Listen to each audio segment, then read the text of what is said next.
So welcome everyone.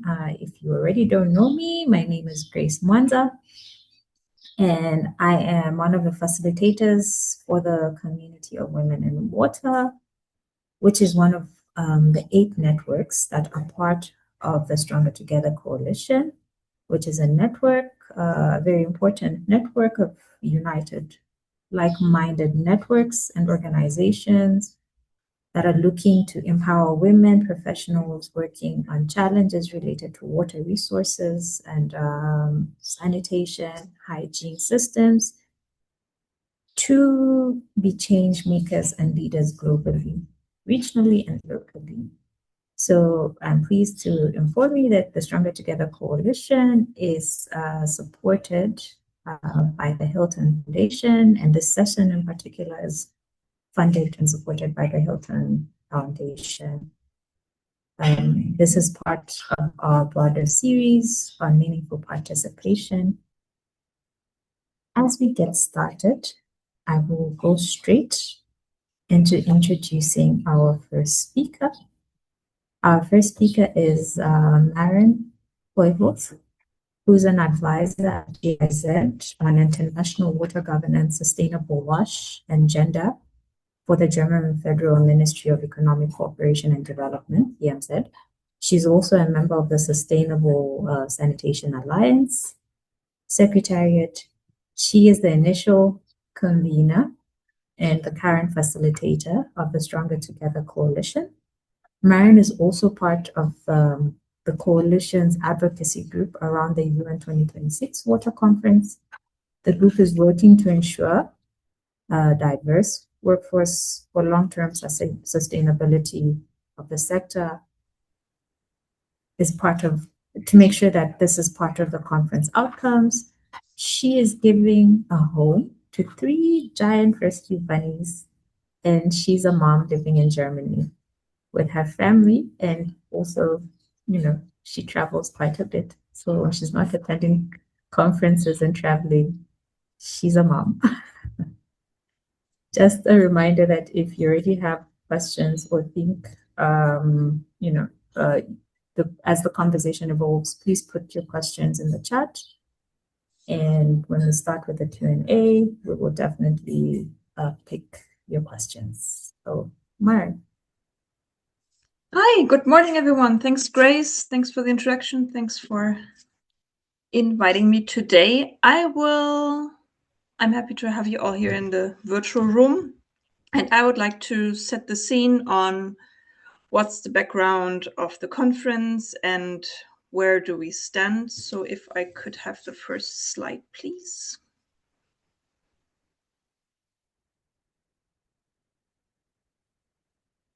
Because there will be a UN conference on water, the 3rd one in the history of the UN. We had the 2nd one after almost 50 years in 2023. Now we have the 3rd one in 2026. And there are slides. Woohoo! That's next one. Yes. So there is a conference to accelerate the implementation of Sustainable Development Goal 6, ensure availability and sustainable management of water and sanitation for all. That's the catchy title of the conference. We refer to it as the United Nations 2026 Water Conference. The conference is hosted by Senegal and the United Arab Emirates.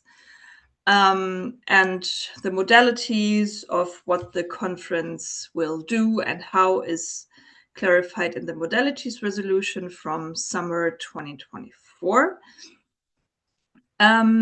It will have plenary sessions and interactive dialogues. It's a UN conference under UN mandate. There are 6 concept papers that will inform the 6 interactive dialogues. That's the official setup. The initial date of the conference, as per modalities resolution, is 2nd to 4th December 2026. But don't book your flights.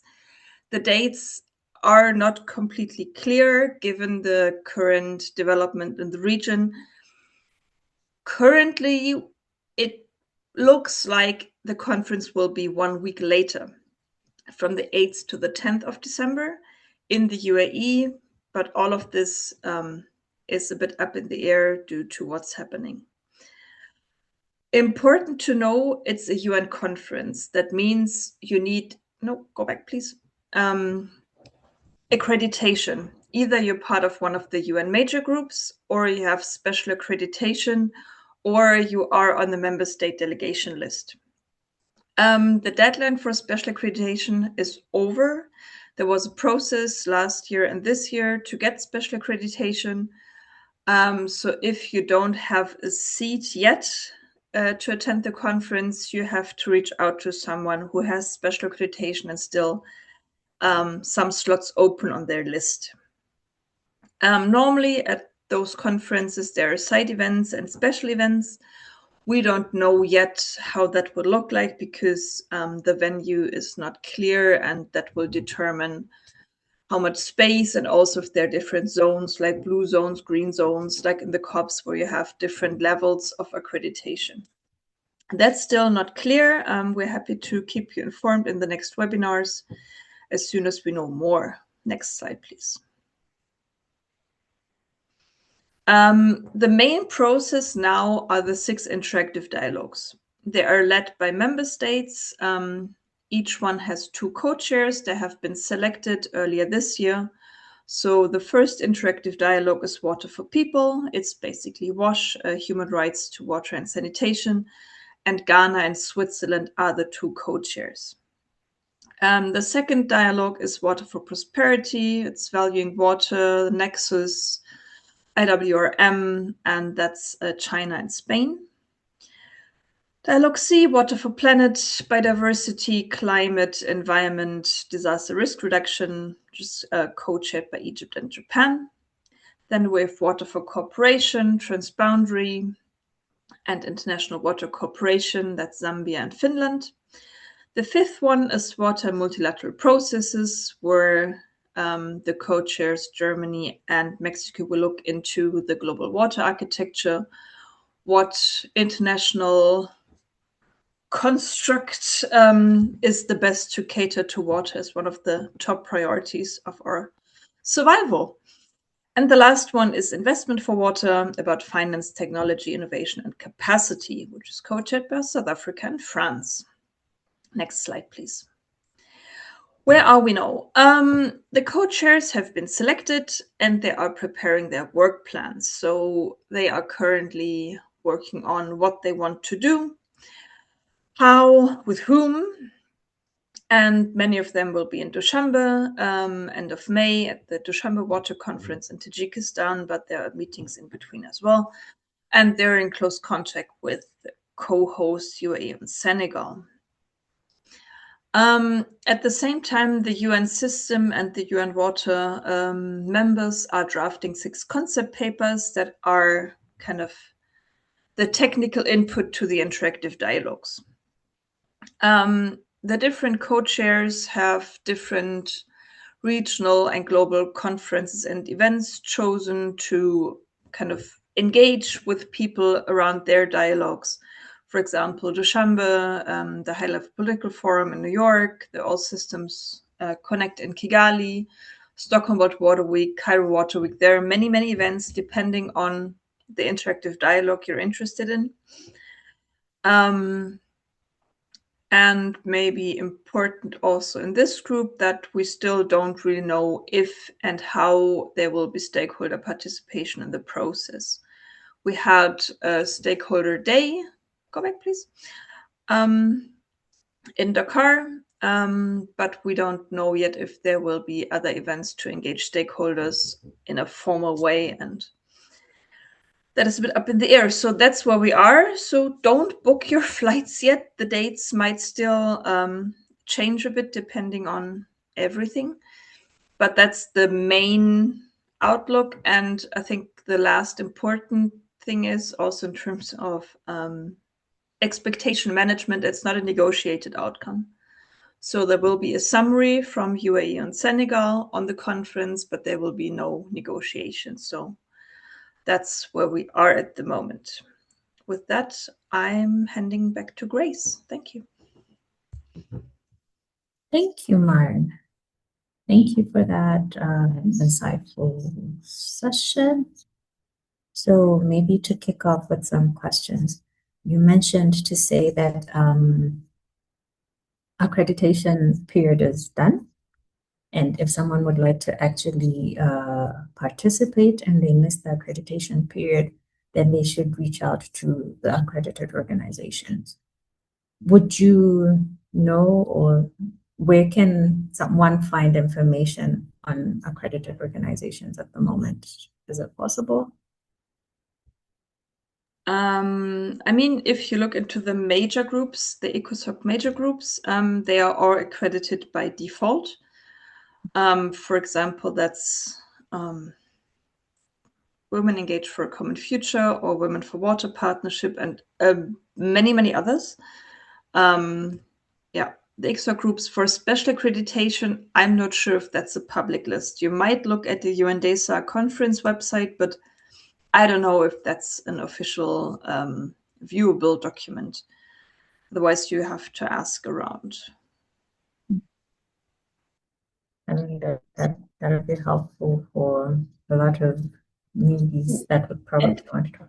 Yes. Everyone who was accredited in 2023 is automatically again accredited. So if you know someone who was accredited in New York in 2023 at the Water Conference, they will again be accredited. And that maybe is something you can look into because there might be kind of official documentation with everyone who attended. Otherwise, I might hand over to Caroline for that special question because I've seen her in the chat. Right.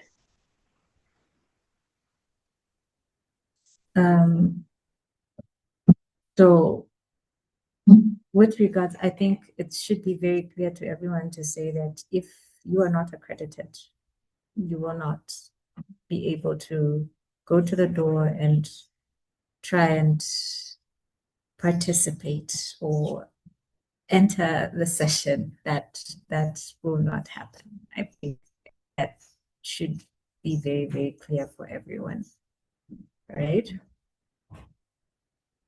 I have a question from Elena, and she wants to find out how can we participate from now to the conference. I mean, yes, thank you for the question, Elena. There are, and I'm very sorry to say, no official ways to participate at the moment because there is no clearly defined stakeholder process. But if you're a member of networks, they might already be active in reaching out to co-hosts or co-chairs or to the writing groups of the concept papers or to their member states to try to advocate for what they are looking for. For example, the Stronger Together Coalition, we are very active as a coalition of the 9 women's networks to elevate the matter of women in the workforce within those processes. So we're working on that and others as well, but there is no formal process yet. Great. So for those whose organization submitted together in March, when will we hear that those organizations did or did not get accredited? Would you know? If you applied for accreditation, then it's in the system. It might take a while. There seems to be a backlog. Okay. Adeem is asking, are there any other costs involved in participation, for example, registration, in addition to flights and accommodation? And is there, like, is this clear at the moment?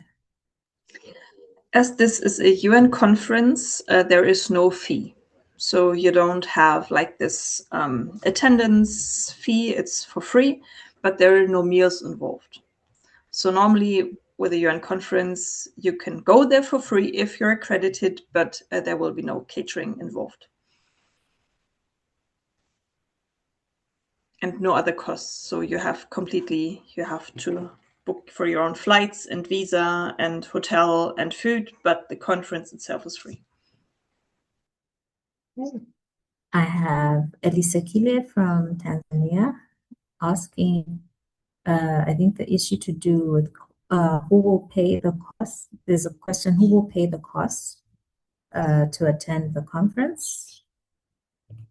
And in countries, who decides or nominates the people to attend? So each member state of the United Nations has a member state delegation list, and the government decides who is going on that list, like minister, deputy, then different ministries, different staff, different levels of diplomats. Some countries also bring 1 or 2 NGO representatives, depending on the country as well. So it's very much up to the government to decide who goes on the official delegation list. But it might very well the case that from Tanzania, there are a few NGOs.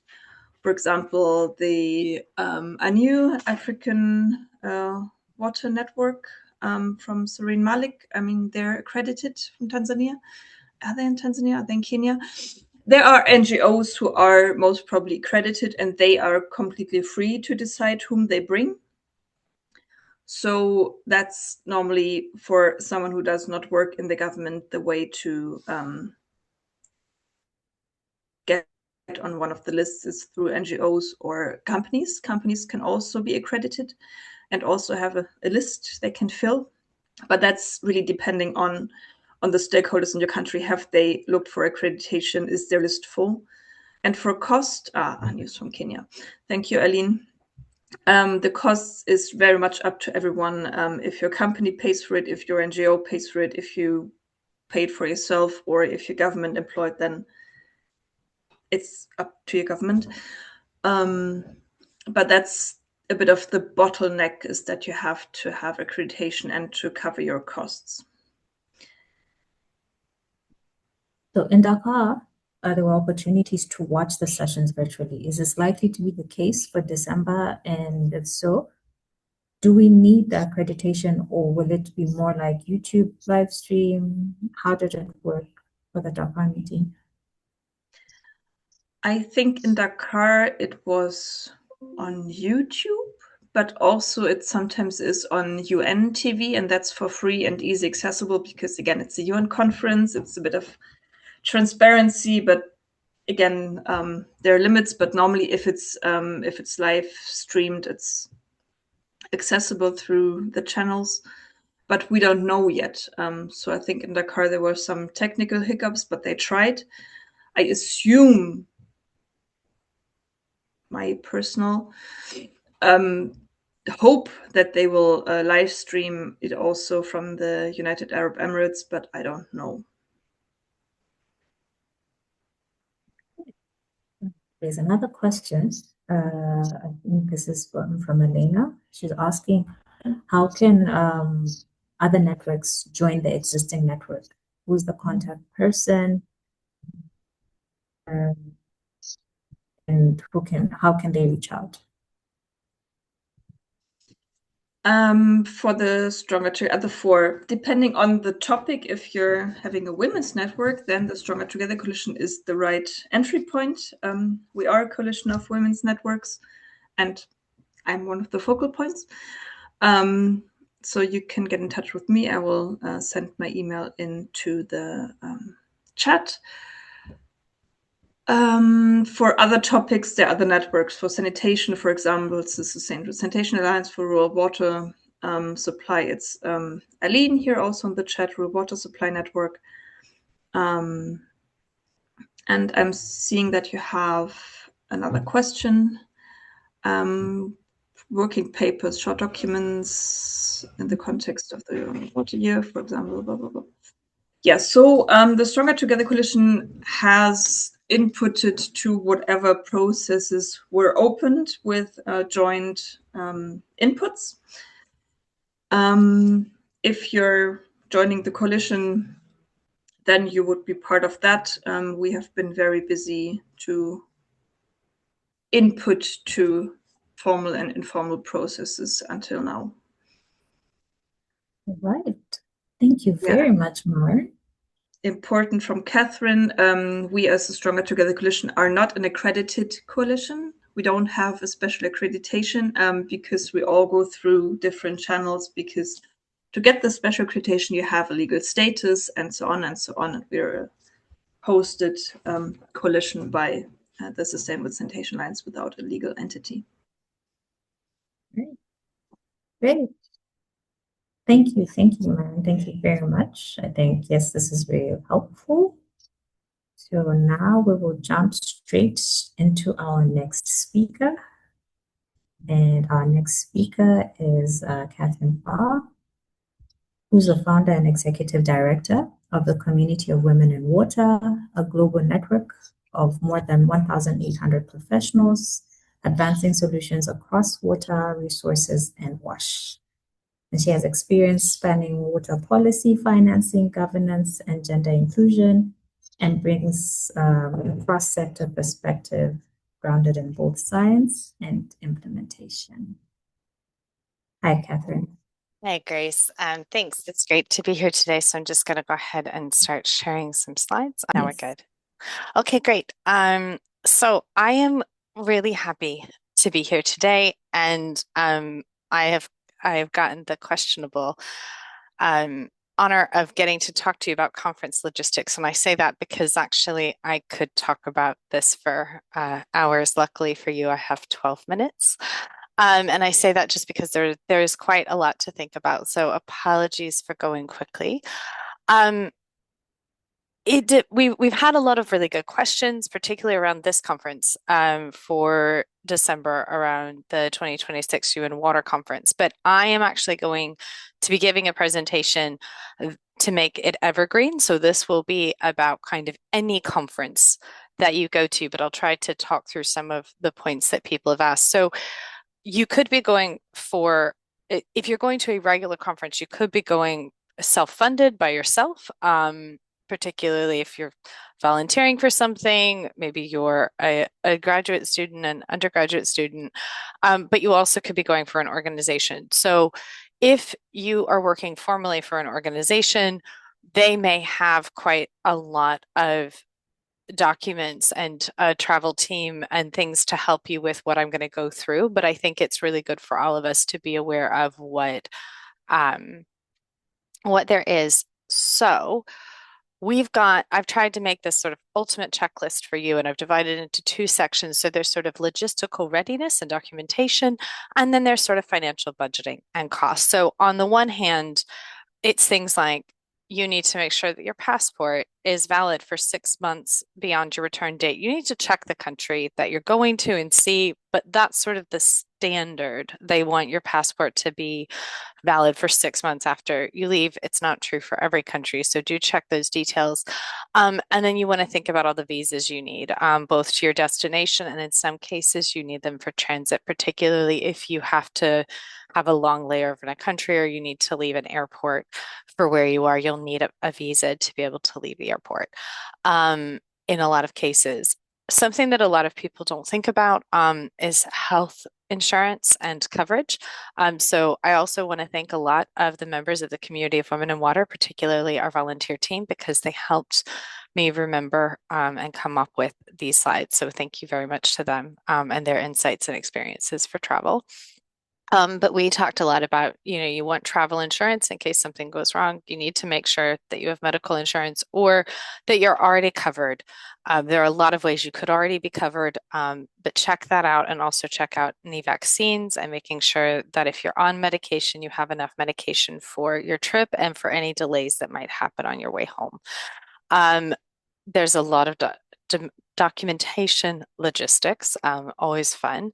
So thinking about if you need to travel, how are you going to get the visas? Do you need to travel to the embassy? Are you hiring a professional company to do that? What are the timelines around it? And then when it comes to cost, thinking through the core expenses, that it's very easy to think about, okay, I need a flight, I need somewhere to stay. But there's a lot of other stuff. So we were just talking about meals and the fact that some conferences, like the one coming up in December, will not cover any meals. There won't be any free catering, but there's also no registration fee. So that might balance out. It might end up being a win. There probably will be food that's there. You might be able to bring in your own food. You can look these things up as you sort of discover conferences and see what's available. But don't forget about ground transportation. So one of the things that does come up is sort of you do need to be able to get from the airport or the train station to where you're staying. And sometimes it's easy to forget about those little things. You might be able to go online and find some really interesting and helpful things that like a spreadsheet for travel and stuff. If you're doing it by yourself, your company might have one if you're going with your company. And then I always suggest having some kind of emergency buffer fund in case there are unexpected costs that come up during the trip. So one of the things that has been brought up in conversations around going to conferences is if you are not already asked to go, but you want to make the case at work that you need to go. And so we're going to go through some slides about how the best way to do that. So the first one is to do your research. So you go through everything that was just on the previous slide and you kind of figure out what are the financial costs for this trip. And again, in this case, you're working in a company, so you could easily talk to your travel team or your HR team, whoever handles that, and just kind of get a sense of how do we figure out the ballpark figures for these, even if we're not booking anything right now. And that team will always be able to help you. They'll have a lot of insight knowledge. You also might want to figure out kind of how do these conferences usually get paid for? Is this something that you would want to come out of your professional development budget? Maybe you haven't been told you have a professional development budget. That doesn't mean there isn't money for your professional development, right? So there's a lot of kind of asking and checking. Maybe it's linked to a project. Maybe you've got some funds from the project, but be thinking about how it could be funded. You don't have to have that fully answered, but be ready for that because that might come up. And then the non-financial impact. When is the timeline for this event? How does it fit in with your responsibilities at work? What could you move if it's close to a deadline? How would you work? Who could back you up while you're out? How would all of this happen so that your portfolio is not negatively impacted? So then the second step is to build your case. Okay, so clearly articulate what the value you're bringing by going to this event is for your organization. This could be a range of things. Maybe you have relationships with people that you know are there that would be really good for the company for you to expand on. Maybe it's a particularly good networking opportunity for X, Y, and Z reasons. Maybe this conference links really well to what's in your portfolio. Maybe you've been asked to speak. Maybe there's an opportunity for you to facilitate a small breakout. Maybe where would you be able to talk a bit more about your company, get visibility for that and the work that's being done, and how that links to your professional and personal growth. Maybe you're at an organization where you regularly meet and you're supposed to be having professional development goals, and this conference could fit into that. Maybe there's, again, an opportunity for you to publicly speak. Maybe there are workshops and seminars that are happening that really align with an opportunity for you to learn and grow based on what's currently in your portfolio or what you and your manager have talked about, where you want to go. All of these are good things. So sort of build that case around these things in addition to being ready to answer the cost questions. And so then you want to actually make the case. And so you're all prepared. Do actually set aside dedicated time. Don't ask in the hallway. Don't ask 2 minutes before another meeting. Put something in your manager's diary and say, I want to just sit down for 10, 15 minutes. It doesn't have to be long. You don't want to have a PowerPoint presentation like this, but you just want to sit through and kind of go, look, I'm really interested in attending here. This is why I think it would be really good for us. You want to show that you were thinking not just about you, not just, hey, I thought this conference looked cool, but strategically thinking about how this fits into your organization and the work that you're doing. And you're not going to be able to answer every question that your manager asks, but just be calm and ready to write the questions down and then follow up. Now, that's if you work at a company. Even if you are going on your own, I recommend taking a couple of minutes to convince yourself that this is a good idea because you're going to put a lot of effort into it. And you want to make sure that you're not just having a knee-jerk reaction of, ooh, that sounds really cool. I'll do it because I can. Okay, you can. but how does this help you? And what are you giving up? And is this the right thing for you to do right now? So, really having that strategic conversation with yourself because you have limited resources and you are valuable. And so, just making sure that you're making choices that are great for you, or you alter your plan. Oh, I will attend virtually. I'll check in with these people. I'll have virtual coffees because actually traveling right now isn't good for ABC reasons. As you decide to attend, whether you're attending virtually or in person, find others that are attending, and particularly for those attending in person, try to connect and figure out how you can share resources. And we had some members of the community who said, hey, we actually have met up and shared accommodations to cut costs before. So there are lots of opportunities there.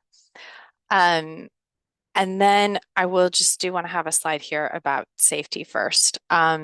If you're with an organization, ask them to give you a security briefing, especially if this is a country you've never been to before, and say, hey, what do we need to know about these places? What's specific for women? And concerns and questions around that, like what defines a safe place to travel to? What are the right kind of taxis to take? Is anything fine? Does it need to be this or that? I've always found that really great resources for this are written up by specific countries. Will do guides to other countries and sort of travel information for their citizens, and it's all publicly available, so you can pick. You can go to the German webpage and hear all about what, their views of the countries. They can look at the US one or the UK one, and I'm just picking three that I've looked at before. But you can compare and contrast notes and kind of think about what works. Their professional networks, again, the people that are already traveling, their travel forums, guidebooks. There's a lot of stuff, and you do want to tailor your research, particularly when it comes to accommodation and the venue, and kind of figure out, is this part of the city safe to walk through between where I am staying and where the venue is? Am I going to need to find money to take public transit or a cab? What's the right way for me to feel safe? Talking about safety, one of the other things to consider is mobile access at your destination. So most of us now would not want to be Wi-Fi only for our phone. And so think about whether you need a new SIM card, whether you can buy one before you leave, whether you need to buy one at the destination and allow time for that, whether you can get a digital SIM card or an eSIM card. Maybe you just need to change the plan that you're on with your current provider. They might have an international plan or low roaming costs, or you can add on a week for a country. So do look at all of that and think about whether you're going to use your phone, only your work phone. Maybe you're bringing a brick phone because you're worried about losing your phone, but thinking about how people can be in contact with you and making sure that you've written down all of the numbers in case you run out of battery. Because one of the things I will say that I struggle with at conferences is the Wi-Fi is not always strong in every room.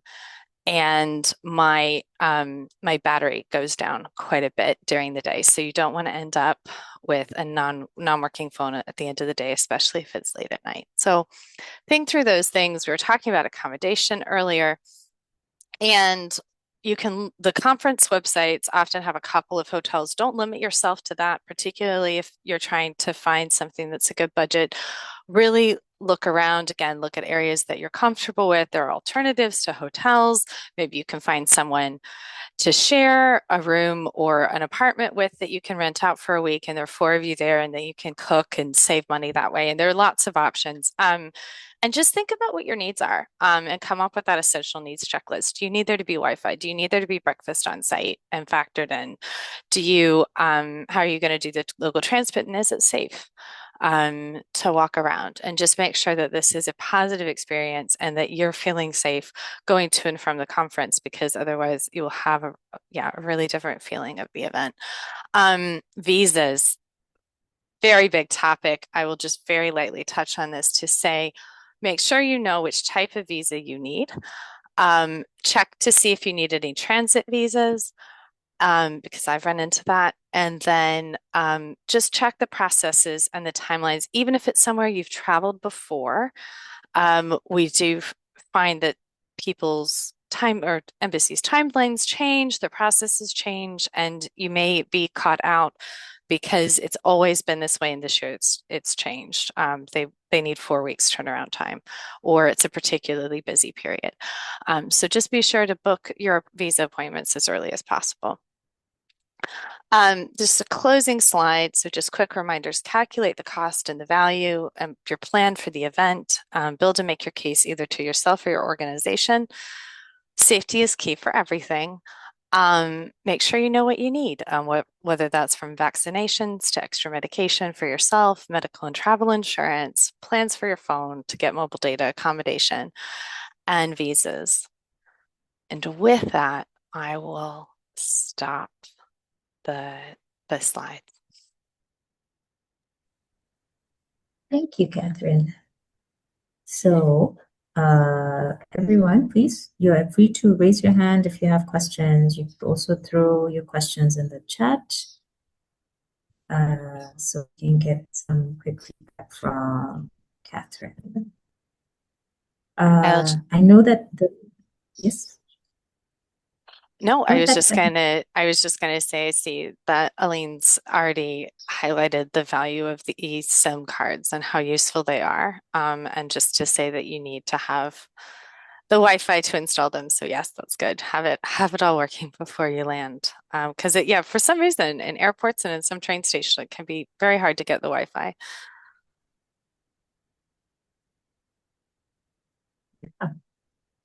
I have struggled with these things. I can attest to that.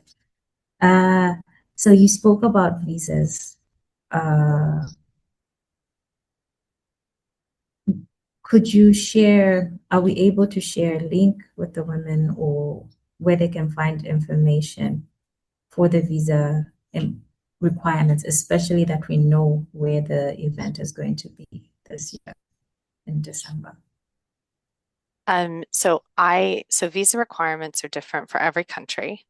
So it's two things, right? It's where you're coming from and where your passport, like what country you hold a passport from. So there might be different. So the visa also includes vaccinations, like you need to have done this, you have to have done that. I don't have one for this conference because the preparation I did was for all conferences. But I would just recommend wherever the conference is located, you look up, you can easily look up and see, what do I need for this visa? And it'll tell you. And then once you look at, we were talking about international conference that would involve travel via plane for most of us. So at that point, when you look at the flights that you want and you see that you have a layover somewhere, you want to check and see whether you are required to have a visa for a transit in that country. And again, if you're working with an organization, the organization will have a lot of this information for you, and they'll just tell you what you need. Smaller organizations might have it be more do it yourself, which is some of my experience, but yeah, I'm not sure if others who are in the session have that information for the December conference. Feel free to put it in the chat. Thank you, Aline. Aline is sharing a suggestion on accommodation. Staying close to the meeting venue is always better, especially in busy cities. This will reduce daily commute, and sometimes there are great options on Airbnb or Booking.com. Just make sure they have good reviews. Yes, the issue of reviews on accommodation. Is there like a standard number of reviews? Because sometimes you might find 5 reviews and all of them are saying great, but what would be a good number of reviews maybe to ensure that the accommodation is good? Yeah, I think if it's a hotel, so if the hotel is listed on the conference website, it's going to be fine, right? I think part of the problem is that as you change platforms, the reasonable number of reviews changes, right? So you might find that with Airbnb, there might be 5 written reviews, but you might have 200 people that have given it stars. So I usually try to say, like, you need positive reviews, they need to have at least 4 stars. But I always look through the comments because I think if there are 5 reviews and they're all completely stellar and nobody's found a single problem, that's a bit of a red flag for me. I kind of think, okay, so did everyone's best friends write these? Because there's always somebody grumpy out there who complains in their review about things that are, I didn't get this kind of breakfast at this place. And you're like, yes, but in the instructions, it told you what kind of breakfast they're having, and that's not the kind of breakfast they serve, right? So something will be really legit when they've got like some really grumpy person whose review doesn't make a lot of sense when they complain. I think that that's kind of fair, but I always try to go for double digits. So I try to go for something that's been available to rent for over a year if it's not a hotel. I like to see between 20 to 40 reviews, not necessarily written reviews, but like numbers. That would be my thing. But also ask other people that are going because they might know, oh, okay, yeah, no, I know there aren't a lot of reviews to this place, but actually I stayed there last year and it was great. And I also check the age of the reviews, right? So if all the positive reviews were from 3 years ago and all the negative reviews are from the last 6 months, even if the total reviews are positive, that's a bit of a concern. But yeah, I think reviews are tricky because sometimes the only reason people leave a review is because they've had a negative experience, and people who've had a good experience just kind of give it some stars and move on. So yeah, it is a little tricky. So it's good to reach out to other people and see what they're doing. Wonderful. No, thank you very, very much, Catherine, for these tips. I know that visa issues are always very real, and also that getting your organization to fund is also very real. So those tips were very great, and thank you for sharing. So now we're going to